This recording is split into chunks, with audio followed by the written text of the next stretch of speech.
जिस दिन तुमको देखेगी नजर, जाने दिल पे होगा क्या असर, जाने दिल पे होगा क्या असर।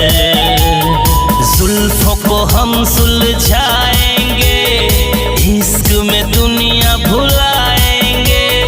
जुल्फों को हम सुलझाएंगे, इश्क में दुनिया भुलाएंगे। ये बेकरारी अब तो होगी न कम, होगी न कम।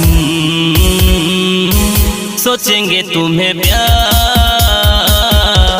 करके नहीं, सोचेंगे तुम्हें